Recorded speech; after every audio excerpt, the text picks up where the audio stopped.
تو یہ تمام حالات سے آپ باخبر کب رہ سکتے ہیں؟ ایسے فتنوں سے آپ کب بچ سکتے ہیں؟ اپنی حفاظت کب کر سکتے ہیں؟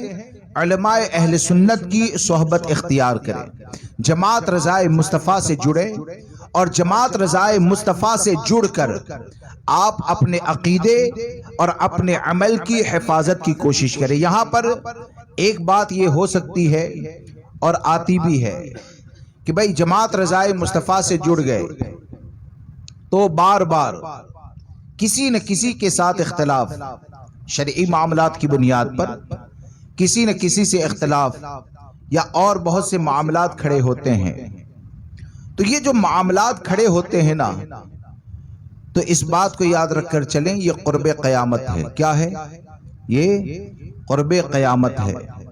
اور اپنے ایمان اور عقیدے کی اگر حفاظت کرنی ہے تو پریشانیوں کو برداشت تو کرنا ہی پڑے گا، پریشانیوں کو برداشت کرنا پڑے گا۔ میں آپ کو ایک روایت سناتا ہوں کہ ایک روایت میں نے پڑھی کہ ایک روایت کے اندر یہ آیا کہ قرب قیامت میں ایمان کی حفاظت کرنا ایسے ہی ہے جیسے کہ ہاتھ میں انگارہ لے کر چلنا، ہاتھ میں انگارہ رکھنا۔ اب آگ کا انگارہ ہاتھ میں رکھنا یہ کتنا مشکل ہے۔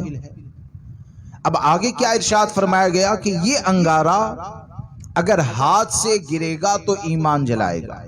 کیا ہوگا؟ ہاتھ سے گرے گا تو ایمان جلائے گا، اور ایمان بچے گا تو ہاتھ جلے گا۔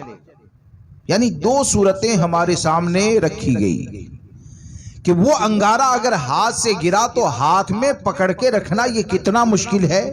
آپ خود سمجھ سکتے ہیں کہ ایک ماچس کی تلی اگر بجھنے کے بعد فوراً انگلی سے لگ جائے نا، تو اس کی گرمی کی بنیاد پر آدمی اپنی انگلی کو منہ میں ڈال دیتا ہے، اپنی انگلی کو منہ میں ڈال دیتا ہے، پانی میں ڈال دیتا ہے۔ اور یہاں پر تو یہ ماچس کی تلی کی بات نہیں ہے، انگارے کو ہاتھ میں لینا ہے، اور ایسے نہیں کہ جلن ہوئی تو اس کو اپنے ہاتھ سے چھوڑ دیں، بلکہ یہ کہ اس کو ہاتھ میں پکڑ کر اپنے ایمان اپنے عقیدے کی حفاظت کے لیے مرتے دم تک اپنے ہاتھ میں ہی رکھنا ہے۔ اگر ہاتھ میں رکھو گے تو ایمان کی حفاظت کے ساتھ دنیا سے جاؤ گے۔ اب یہ انگارہ کیا ہے؟ یہ چاروں طرف انگارے ہی تو ہے نا۔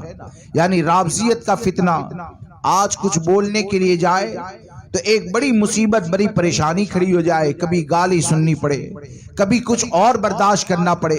لیکن اس بات کو یاد رکھ کر چلیں کہ آپ اپنے مقصد کے اوپر نظر رکھیں گے، اور اس بات کو یاد رکھ کر چلیں گے کہ ہماری زندگی کا اصل مقصد یہ ہے، ہماری زندگی کا بنیادی مقصد یہ ہے کہ اللہ نے ہم کو ایمان دیا ہے تو ہمیں اپنے ایمان کی حفاظت کرنی ہے، انشاءاللہ اپنے ایمان اور عقیدے کی حفاظت کرنی ہے۔